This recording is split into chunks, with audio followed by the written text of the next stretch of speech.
Les polluants, une fois émis dans l'air, peuvent être transportés sur de longues distances et, en se déposant au sol, contaminer des écosystèmes que l'on surveille pour suivre les effets de ces polluants.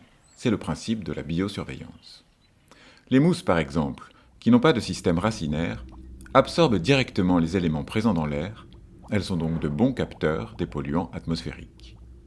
Le dispositif BRAM est un dispositif français de biosurveillance spécialisé dans les retombées atmosphériques métalliques à partir des mousses terrestres. Son objectif, cartographier et suivre l'évolution des niveaux de polluants métalliques à l'échelle métropolitaine. Depuis 1996, des campagnes sont réalisées tous les 5 ans sur environ 500 sites de collecte en France. Les échantillons de mousse sont prélevés au sol ou sur du bois mort, en milieu rural et forestier, sous couvert arboré. Un échantillon est constitué de 5 à 10 fragments de tapis de mousse, collectés sur une surface d'environ 2500 m². 5 différentes espèces de mousse sont nécessaires pour échantillonner tout le territoire. Les échantillons sont ensuite envoyés au laboratoire, où ils sont préparés.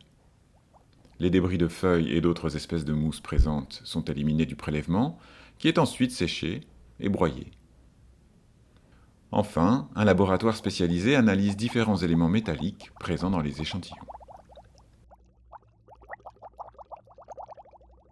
BRAM fournit ainsi des séries de données sur les dépôts de polluants métalliques sur l'ensemble du territoire. En complément d'autres réseaux de suivi des contaminants atmosphériques, il permet d'identifier des zones à risque pour la santé humaine ou celle des écosystèmes. Le dispositif BRAM s'intègre également dans un programme européen de suivi des métaux dans les mousses piloté par les Nations Unies. Financé par l'ADEME, BRAM est coordonné par le Muséum national d'histoire naturelle.